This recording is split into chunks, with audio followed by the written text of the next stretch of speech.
Dossier P affaire Vali Amisi. Un Beni Mukena à la barre la famille Makambo Izali. Toye kolala kolamukana ba dossier ya makasi, toye kolala kolamukana ba dossier. Makambo eza kaka makambo ya mikete mais plutôt makambo ya minene. Kande boyebi biso toza batu oyo toyaka toujours kopanza sango toza batu moko toyaka kopanza nteke. Toza batu moko tolingaka toujours kotia nyonso na mesa kande tolobaka biso moko. La famille eza dossier moko ezo bandisa, eza dossier moko ezo sala pasi, eza dossier moko ezo ledisa. Na ndenge moko ya kosakana tewo. Vali Amisi lelo aza lisusu na bisote. Vali Amisi asi akufi. Nani mutu abomiye bandeko nanga selon ba caméra cachée, selon ba vidéo, selon camarade na ye mutu abomiye, camarade na ye na kombo ya Beni Mukena. Bandeko nanga pire camarade na ye. Kande babeti la rabiso lisolo que non camarade ya lelo binemi ya lobby. Il y a de ces personnes qui sont comme ça. Yango nga na pesa kana nu conseil avant na tiela bino ba vidéo nyonso ya makambo ndenge ezalaki na kopesa na nu conseil en passant. Oza na camarade. Eza la camarade o bokola na ye, eza la camarade o bokutani na ye na kimokolo.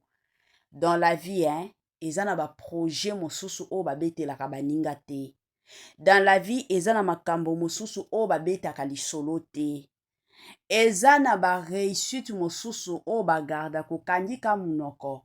Eza bongo. Eza te que non, nazui mwa kopo moko boye, omoni déjà moninga peut-être ye pe azalaka na posa ya kopo wana. Eza na baninga mosusu koyebisa ye asepeli na ye. Amoni ke nga pe na kopo wana na kokota ba kokotisa nga. Mais eza na batu mosusu, peut-être y a lingaka toujours koleka yo parce que y a des camarades y a lingaka y a lekaka yo. Il y a des camarades qui sont comme ça. Et aussi, soyez surtout prudents. Na ba camarades o bazalaka qu'ils sont prêts à tout. Surtout na o etali makambo mbongo donc mutu atie penza mbongo liboso aza prêt ya ko livrer yo pona mbongo. Ba camarades ya bongo il faut kozalaka keba. Vali Amisi na Beni Mukena. Bazalaki ba camarades, ba osala ba faire ya makasi. Imaginez à l'âge de 34 ans, na ba âge bazanango, ba commerçant ya makasi, bato ba osimba ba mbongo, ba uta na Afrique du Sud, ba zonga, pona ba cop na bango, bien sûr, ba oloba o ba séjour o e mataki kitaki mais ezalaki ba mwa cop na bango o bazongela kikini. Koko makino ba kotaki bandeko nanga, moninga atie ko boma moninga mosusu. Ake ko bwaka ye na hotel bisika bazalaki hotel ya munene caméra izalaki te ba agent en sécurité ti mutu azobimisa ebembe parce que toye kotala ngo na lift ya sika eye ya kitoko eye batoto ya Katanga batoto ya Lubumbashi Gersh biashara aye na makambo ya sika makambo ya moto makambo ya kilikili kande tobetaka lisolo awa mituka nde mituka oza na posa osomba mutuka kande boyebi benga Gersh biashara bisika mituka ya kalite ya kitoko ba mituka oyo ezotambola na kitoko nyonso ezali kande na yebisaka bino toujours et encore ebele ya batu batekaka mituka ebele ya batu batekaka kalite te mais muke kaka ne batekaka kalite chez Gershom biashara c'est la qualité kande boyebi bandeko nanga ba mituka ya sika ba mituka ya kitoko ba mituka oyo ezotambola na kitoko nyonso soki omati na mutuka oyo yo moko osepeli soki omati na mutuka oyo yo moko oyoki yoka gu tala soin tala sebene mituka kitoko o wapi numéro na biso yango wana oza na besoin ya mutuka oza na besoin osomba camion na yo osomba taxi na yo osomba Dubai na yo osomba rosa ba qualité do ba sorte nyonso ya mituka eza nango kaka na Gersh biashara kuna qualité. Kuna biloko ya kitoko, kuna biloko ya mafuta. Kande bomona awa Gerso biashara Tokos Gerso biashara, c'est la qualité. Gerso biashara bisika masolo ya kitoko. Alors, les garçons, comme vous voyez dans les images, les garçons, bah, montrez-moi les images, Wana Ezali Hôtel. Mais je ne sais pas confirmer ça si c'était l'hôtel Béatrice. Mais ça, hôtel. Le garçon, bah, bangomi bali. Donc, ce n'était pas sa chambre. Bon, on a que mukolo chambre, on a fungoli chambre. Les garçons qu'on recherche.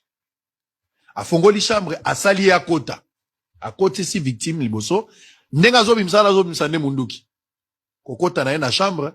C'est de là qu'il va le tuer. Abomi nakati, selon les images. Atiki c'est quoi, à se rendre compte qu'il faut évacuer le corps. Mais Arobimisa corps ndengeni alors que couloir nyo se la caméra. Malheureusement, nakati à la chambre, la caméra te pona intimité à moutou. Sinon, on allait avoir aussi les images de là. Alors, qu'est-ce qu'il va faire? Il va sortir, le garçon, le costaud. Ayepo, ameka kokoma na caméra, abomba caméra pour évacuation à corps et monanate. Vous allez le voir. Il va sortir là. Il est là. Béni. Donc, tant voyez, ameki, ayaki liboso na ilamba. Atie ilamba pour que ilamba, et bomba caméra isimbite. Azongi yoana nakati. Il va encore revenir cette fois-ci na scotch.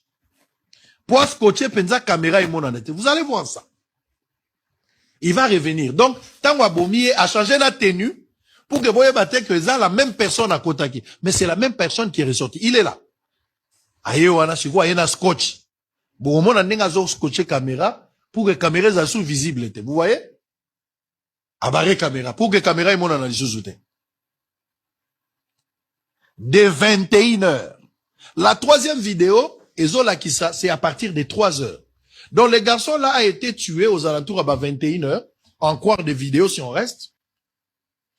Babomie, avant d'y na kati, 3h du matin, j'ai des informations, semble-t-il, ça reste à vérifier, Akita qui même à un certain moment, la réception na bango, akeko senga bape sa serviette. Bapesi ba serviette, ba ibisi ke toyoka ki mwa makele le kune loko ekwe ya lobite, koka na zalaki na mona chambre e kanga e komaki makasi yango ne moto e beti kano. Bango pe balandela kite. Il est remonté a bongisi nzoto ya ndeko. Siko ye wana regardez na ascenseur. Azo kita na ye kuna penza na kava kita na ye penza na rez-de-chaussée kuna na suka puka kende na ye. Mais malheureusement, quand on Nzambe azalaka, Dieu ne manque pas de témoins.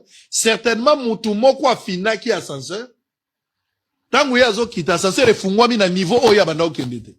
Nde place bozo mona photo wana na corps ya muto ya utiobo. Ye wana.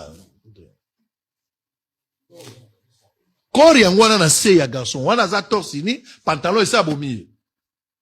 Siko zo kita na nzoto. Ascenseur efungwami malgré ye.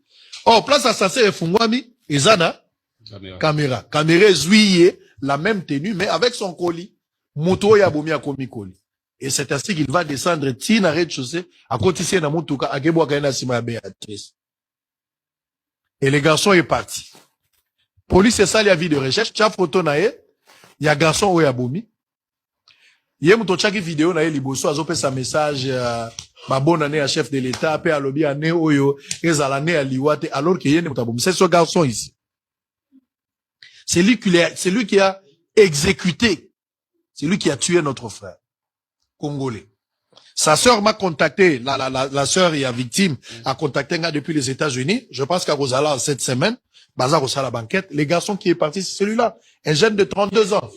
C'est celui-ci qui a été tué. Oyo wana moni ya mulai yende ya mutabomi moto. Moto abomi mobominde yeyo. Soko moni mwana mobali oyo, ba Congolais boza kolanda ngai. Soki ba nganga ba monaka, soki ba pasteur ba monaka. Soki ba prophète ba monaka. Population bazo luka garçon oyo. Place nyo soko mona yezala na Brazzaville.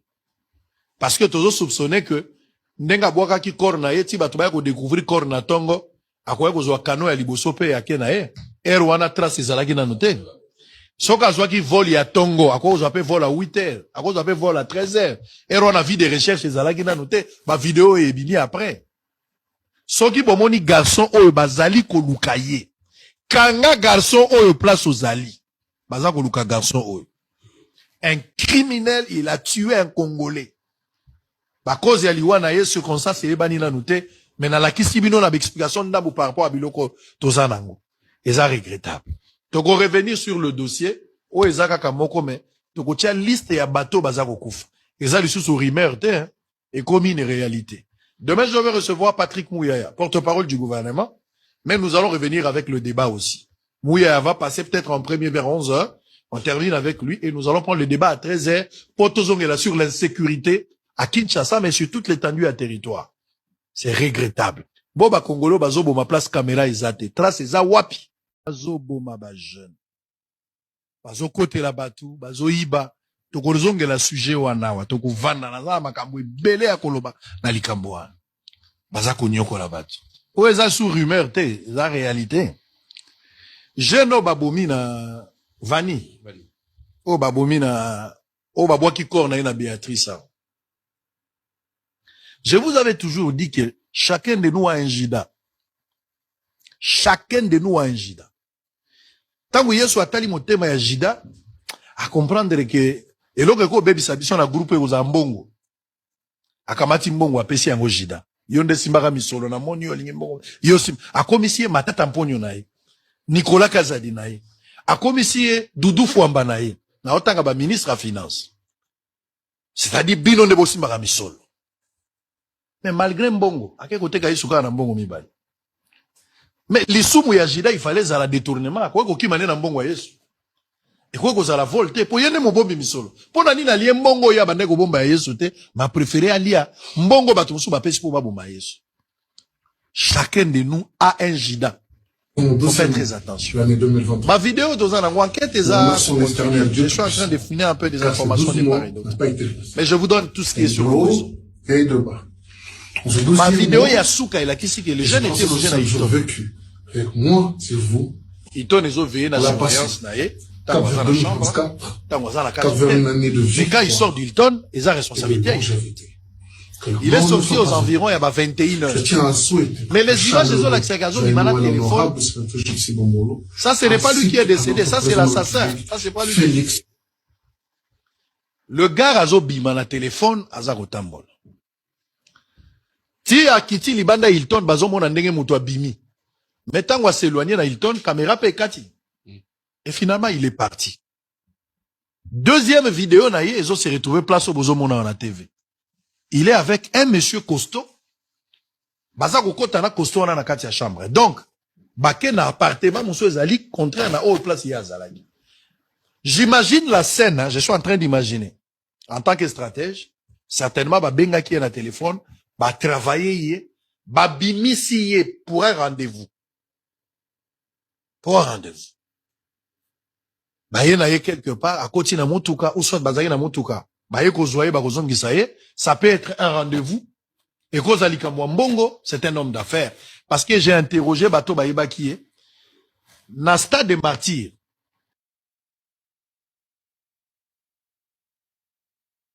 Dans Cielo Babongsi na stade de martyr, c'est le petit qui a, c'est lui qui a gagné ce marché, paix à sali yango malamu. Deuxième marché na ya azwa ki ezali likamba pelouse. Oyo kafa sengi biso to homologué, yem tazo sala. Ba kiti yo ebukanaki na match à Sénégal RDC, yem tazo remplacer. Do azaki na ba contrat na ye. Il vit entre l'Afrique du Sud et Kinshasa. Un garçon calme. Aaki ko adhérer na parti ya Boudimbo, mais après, aaki ko m'appelle membre ya AVC. Alors, les garçons, comme vous voyez dans les images, les garçons, bah, montrez-moi les images, wana ezali hôtel. Mais je ne sais pas confirmer ça si c'était l'hôtel Béatrice. Mais ça hôtel. Le garçon, bah, bangomi bali. Donc, ce n'était pas sa chambre. Bon, au moins, là, que moukolo chambre, wana fungoli chambre. Les garçons qu'on recherche. A fungoli chambre, a sali à kota. À côté, si victime, liboso. Ndenga zo bimsa ne munduki. Kokota na chambre, c'est de là qu'il va le tuer. Abomi et Nakati, selon les images, Atiki c'est quoi, à se rendre compte qu'il faut évacuer corps. mais akobimisa corps ndenge nini alors que couloir nyonso eza na caméra. Malheureusement na kati ya ba chambre batiaka caméra te pona intimité ya mutu. Sinon on allait avoir aussi les images de là. Alors qu'est-ce qu'il va faire? Il va sortir le garçon le costaud. Ayepo ameka kokoma na caméra, abomba caméra pour évacuation à corps emonana te. Vous allez le voir. Il va sortir là. Il est là. Béni. Donc tant voyez ameki ayaki liboso na ilamba. Ache elamba pour que elamba et bomba caméra isimbite. Azongi yoana na kati. Siko il va encore revenir cette fois-ci na scotch. Pour scotcher penza caméra et monanete. Vous allez voir ça. Il va revenir. Donc tango abomier a changé la tenue pour que voyez batte que ça la même personne à Kotaki. Mais c'est la même personne qui est ressortie. Il est là. Aye wana siko aye na scotch. Bon mona nenga zo scotcher caméra pour que caméra za sous visible était. Vous voyez? Abarré caméra pour que caméra et mon analyse de 21h. La troisième vidéo, c'est à partir de 3h. Donc le garçon là a été tué aux alentours à 21h, en quart de vidéo si on reste. Babomie, avant d'y na kati, 3h du Nabandi ebela batu biso nyonso totu kolanda papa sango. Makambo auti koloba kande na betaka toujours et encore lisolo kande na solo laka toujours et encore. Hein, la famille. S'il vous plaît. Na kilelo oyo photo za la kakeba. Et surtout na makambo yo. Eza dossier moko. Eza kaka na Beni Mukendite. Mais, eza na batu baza na sima. Batu baza ebele. Ba vérité kozala établi. Ba kombo e kozala affiché. Po il y a pas longtemps. Oyo toyoka lisolo tolanda biso nyonso makambo ya $100,000. Oyo batikala komona propriétaire nango te. Valise ya $100,000 na aéroport ya Njili. Batikala komona propriétaire ya mbongo wana te. Qu'est-ce qui se passe? $100,000 wana batika na aéroport. Nani mutu azalaki mokolo mbongo wana? La famille, dossier oyo Congo na biso eza na ba dossier ebele. Alors, na osenga na bandeko na biso nyonso bo partager histoire oyo pour que ekota na matoi ya batu nyonso. Batu nyonso bayeba. Po Congo na biso na ndenge tokomi kokende ekomi Congo moko batu bazoboma baninga na facilité. Congo na biso eza lisusu neti Congo o tozalaki nango kala te ke non bozo se sentir en insécurité. Mais lelo oyo eza lisusu bongo te. Congo na biso ekomi kaka bokomi kobanga. Na bande kwa famille na bino bakomi kobanga. Ekomi kosala pasi. En tout cas que l'âme de notre frère Vali Amisi epe mapenza na kimia nyonso. Nzambe oyo apesaka force, apesa force na famille na bango. Nzambe oyo azalaka toujours elongo na ba famille ya bato. Azala penza wana po na famille po situation oyo eza situation moko ezo lelisa, eza situation moko ezo bandisa, eza pe situation moko ezo sala pasi babilo mosusu photo lobaka. La famille. En tout cas, tozala prudent, bisika nyonso tozali, surtout na oyo etali makambo ya ba affaire ya bambongo. Tozala penza prudent ya makasi. Il y a de ces personnes, azana est prêt à tout. Nyonso oyo komona na keno il faut asala yo akoti ko sala